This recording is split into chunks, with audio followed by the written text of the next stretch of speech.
परमात्मने नमः। यथार्थ गीता, श्रीमद् भगवत गीता, अथ चतुर्थोऽध्याय। अध्याय 3 में योगेश्वर श्री कृष्ण ने आश्वस्त किया था कि दोष दृष्टि से रहित होकर जो भी मानव श्रद्धा युक्त हो मेरे मत के अनुसार चलेगा, वो कर्मों के बंधन से भली प्रकार छूट जाएगा। कर्म बंधन से मुक्ति दिलाने की क्षमता योग, ज्ञान योग या कर्म योग दोनों में है। योग में ही युद्ध संचार निहित है। प्रस्तुत अध्याय में वे बताते हैं कि इस योग का प्रणेता कौन है, इसका क्रमिक विकास कैसे होता है।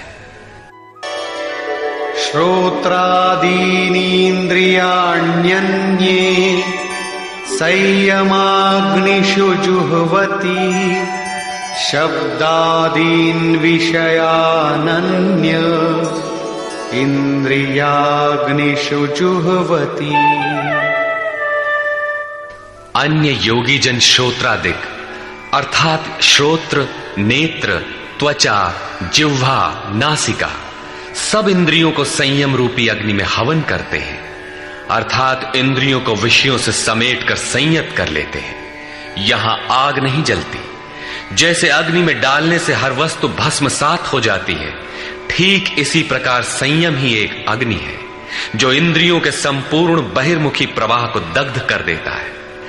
दूसरे योगी लोग शब्दादिक अर्थात शब्द, स्पर्श, रूप, रस और गंध विषयों को इंद्रिय रूपी अग्नि में हवन कर देते हैं, अर्थात उनका आशय बदलकर साधना परक बना लेते हैं। साधक को संसार में रहकर ही तो भजन करना है। सांसारिक लोगों के भले बुरे शब्द उससे टकराते ही रहते हैं। विषयोत्तेजक ऐसे शब्दों को सुनते ही साधक उनके आशय को योग, वैराग्य सहायक, वैराग्योत्तेजक भावों में बदलकर इंद्रिय रूपी अग्नि में हवन कर देते हैं। जैसे कि एक बार अर्जुन अपने चिंतन में रत था, अकस्मात उसके कर्ण कुहरों में संगीत लहरी झंझना उठी। उसने सिर उठाकर देखा तो उर्वशी खड़ी थी, जो एक वेश्या थी। सभी उसके रूप पर मुग्ध हो झूम रहे थे, किंतु अर्जुन ने उसे स्नेहिल दृष्टि से मातृवत देखा। उस शब्द रूप से मिलने वाले विकार विलीन हो गए, इंद्रियों के अंतराल में ही समाहित हो गए। यहां इंद्रिय ही अग्नि है। अग्नि में डाली हुई वस्तु जैसे भस्मसात हो जाती है, उसी प्रकार आशय बदलकर इष्ट के अनुकूल ढाल लेने पर विषयोत्तेजक रूप, रस, गंध, स्पर्श और शब्द भी भस्म हो जाते हैं। साधक पर कुप्रभाव नहीं डाल पाते। साधक इन शब्दादिकों में रुचि नहीं लेता, इन्हें ग्रहण नहीं करता। इन श्लोकों में अपरे, अन्य शब्द एक ही साधक की ऊंची नीची अवस्थाएं हैं। एक ही यज्ञकर्ता का ऊंचा नीचा स्तर है, न कि अपरे अपरे कहने से कोई अलग अलग यज्ञ। सर्वाणीन्द्रियकर्माणि प्राणकर्माणि चापरे आत्मसंयमयोगाग्नौ जुह्वति ज्ञानदीपिते। अभी तक योगेश्वर ने जिस यज्ञ की चर्चा की, उसमें क्रमशः दैवी संपत्ति को अर्जित किया जाता है। इंद्रियों की संपूर्ण चेष्टाओं का संयम किया जाता है। बलात् विषयोत्तेजक शब्दादिकों के टकराने पर भी उनका आशय बदलकर उनसे बचा जाता है।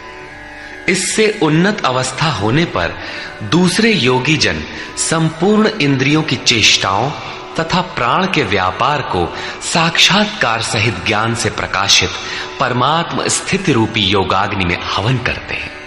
जब संयम की पकड़ आत्मा के साथ तद्रूप हो जाती है, प्राण और इंद्रियों का व्यापार भी शांत हो जाता है, उस समय विषयों को उद्दीप्त करने वाली और इष्ट में प्रवृत्ति दिलाने वाली दोनों धाराएं आत्मसात हो जाती हैं। परमात्मा में स्थिति मिल जाती है, यज्ञ का परिणाम निकल आता है। ये है यज्ञ की पराकाष्ठा। जिस परमात्मा को पाना था उसी में स्थिति आ गई तो शेष क्या रहा। पुनः योगेश्वर श्री कृष्ण यज्ञ को भली प्रकार समझाते हैं। द्रव्य यज्ञास्तपो यज्ञा योग यज्ञास्तथा परे स्वाध्याय ज्ञान यज्ञाश्च यतयः संशितव्रता।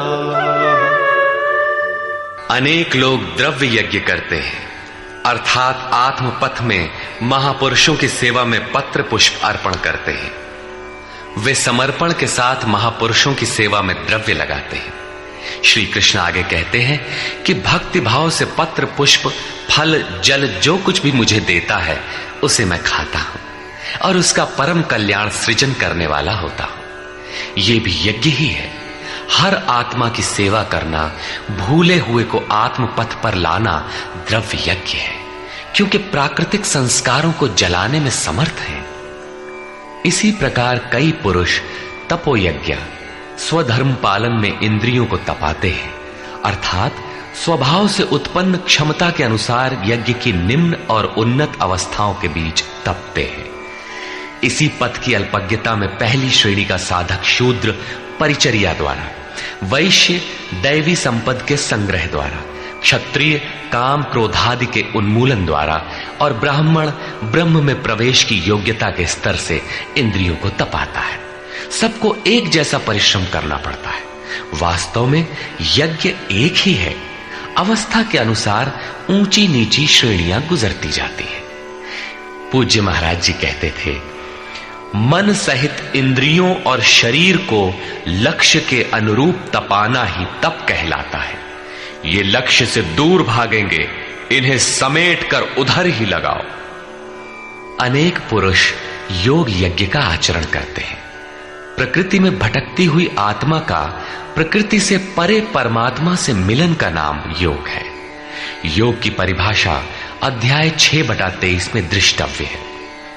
सामान्यतः दो वस्तुओं का मिलन योग कहलाता है। कागज से कलम मिल गया, थाली और मेज मिल गए तो क्या योग हो गया? नहीं, ये तो पंचभूतों से निर्मित पदार्थ हैं, एक ही है, दो कहां? दो प्रकृति और पुरुष हैं। प्रकृति में स्थित आत्मा अपने ही शाश्वत रूप परमात्मा में प्रवेश पा जाता है तो प्रकृति पुरुष में विलीन हो जाती है। यही योग है। अतः अनेक पुरुष इस मिलन में सहायक शम दम इत्यादि नियमों का भली प्रकार आचरण करते हैं।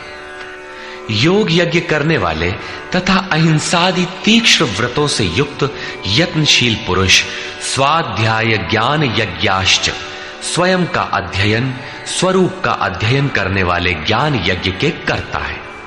यहां योग के अंगों अर्थात यम नियम आसन प्राणायाम प्रत्याहार धारणा ध्यान और समाधि, इनको अहिंसादि तीक्ष्ण व्रतों से निर्दिष्ट किया गया है।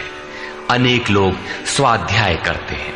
पुस्तक पढ़ना तो स्वाध्याय का आरंभिक स्तर मात्र है। विशुद्ध स्वाध्याय है स्वयं का अध्ययन, जिससे स्वस्वरूप की उपलब्धि होती है, जिसका परिणाम है ज्ञान अर्थात साक्षात्कार। यज्ञ का अगला चरण बताते हैं। अपाने जुह्वति प्राणम प्राणे पानम तथा परे प्राणापान गतिरुद्ध्वा प्राणायाम परायणा। बहुत से योगी अपान वायु में प्राण वायु का हवन करते हैं और उसी प्रकार प्राण वायु में अपान वायु का हवन करते हैं। इससे सूक्ष्म अवस्था हो जाने पर अन्य योगी जन प्राण और अपान दोनों की गति रोककर प्राणायाम के परायण हो जाते हैं। जिसे श्री कृष्ण प्राणापान कहते हैं उसी को महात्मा बुद्ध अनापान कहते हैं। इसी को उन्होंने श्वास प्रश्वास भी कहा है। प्राण वो श्वास है जिसे आप भीतर खींचते हैं और अपान वो श्वास है जिसे आप बाहर छोड़ते हैं। योगियों की अनुभूति है कि आप श्वास के साथ बाह्य वायुमंडल के संकल्प भी ग्रहण करते हैं और प्रश्वास में इसी प्रकार आंतरिक भले बुरे चिंतन की लहर फेंकते रहते हैं। बाह्य किसी संकल्प का ग्रहण न करना प्राण का हवन है तथा भीतर संकल्पों को न उठने देना अपान का हवन है। न भीतर से किसी संकल्प का स्फुरण हो और न ही बाह्य दुनिया में चलने वाले चिंतन अंदर क्षोभ उत्पन्न कर पाए। इस प्रकार प्राण और अपान दोनों की गति सम हो जाने पर प्राणों का याम अर्थात निरोध हो जाता है। यही प्राणायाम है। ये मन की विजितावस्था है। प्राणों का रुकना और मन का रुकना एक ही बात है। प्रत्येक महापुरुष ने इस प्रकरण को लिया है। वेदों में इसका उल्लेख है, चत्वारि वाक पारमिता पदानि। इसी को पूज्य महाराज जी कहा करते थे। हो, एक ही नाम को 4 श्रेणियों से जपा जाता है, बैखरी, मध्यमा, पश्यंती और परा। बैखरी उसे कहते हैं जो व्यक्त हो जाए, नाम का इस प्रकार उच्चारण हो कि आप सुने और बाहर कोई बैठा हो तो उसे भी सुनाई पड़े। मध्यमा अर्थात मध्यम स्वर में जप, जिसे केवल आप ही सुने, बगल में बैठा हुआ व्यक्ति भी उस उच्चारण को सुन न सके। ये उच्चारण कंठ से होता है। धीरे धीरे नाम की धुन बन जाती है, डोर लग जाती है। साधना और सूक्ष्म हो जाने पर पश्यंती अर्थात नाम देखने की अवस्था आ जाती है। फिर नाम को जपा नहीं जाता, यही नाम श्वास में ढल जाता है। मन को दृष्टा बनाकर खड़ा कर दें, देखते बढ़ रहे कि सांस कहती क्या है, सांस आती है कब, बाहर निकलती है कब, कहती है क्या। महापुरुषों का कहना है कि ये सांस नाम के सिवाय और कुछ कहती ही नहीं। साधक नाम का जप नहीं करता, केवल उससे उठने वाली धुन को सुनता है, सांस को देखता भर है, इसलिए इसे पश्यंती कहते हैं। पश्यंती में मन को दृष्टा के रूप में खड़ा करना पड़ता है, किंतु साधन और उन्नत हो जाने पर सुनना भी नहीं पड़ता। एक बार सुरत लगा भर दे, स्वतः सुनाई देगा। जपय न जपावे अपने से आवे, न स्वयं जपो न मन को सुनने के लिए बाध्य करो, और जप चलता रहे। इसी का नाम है अजपा। ऐसा नहीं कि जप प्रारंभ ही न करे और आ गई अजपा। यदि किसी ने जप नहीं प्रारंभ किया तो अजपा नाम की कोई वस्तु भी उसके पास नहीं होगी। अजपा का अर्थ है हम न जपें किंतु जाप हमारा साथ न छोड़े। एक बार सूरत का कांटा लगा भर दें तो जप प्रवाहित हो जाए और अनवरत चलता रहे। इस स्वाभाविक जप का नाम है अजपा, और यही है परावाणी का जप। ये प्रकृति से परे तत्व परमात्मा में प्रवेश दिलाती है। इसके आगे वाणी में कोई परिवर्तन नहीं है। परम का दिग्दर्शन करा के उसी में विलीन हो जाती है, इसलिए इसे परा कहते हैं। मन श्वास के साथ जुड़ा है। जब श्वास पर दृष्टि है, श्वास में नाम ढल चुका है, भीतर से न तो किसी संकल्प का उत्थान है और न बाह्य वायुमंडल के संकल्प भीतर प्रवेश कर पाते हैं। यही मन पर विजय की अवस्था है। इसी के साथ यज्ञ का परिणाम निकल आता है। अपरे नियताहाराः प्राणान् प्राणेषु जुह्वति सर्वेप्येते यज्ञविदो यज्ञक्षपितकल्मषाः। दूसरे नियमित आहार करने वाले प्राण को प्राणों में ही हवन करते हैं। पूज्य महाराज जी कहा करते थे कि योगी का आहार दृढ़, आसन दृढ़ और निद्रा दृढ़ होनी चाहिए। आहार विहार पर नियंत्रण बहुत आवश्यक है। ऐसे अनेक योगी प्राण को प्राण में ही हवन कर देते हैं, अर्थात श्वास लेने पर ही ध्यान केंद्रित रखते हैं, प्रश्वास पर ध्यान नहीं देते। सांस आई तो सुना ओम, पुनः सांस आई तो ओम सुनते रहें। इस प्रकार यज्ञों द्वारा नष्ट पाप वाले ये सभी पुरुष यज्ञ के जानकार हैं। इन निर्दिष्ट विधियों में से यदि कहीं से भी करते हैं तो वे सभी यज्ञ के ज्ञाता हैं। अब यज्ञ का परिणाम बताते हैं।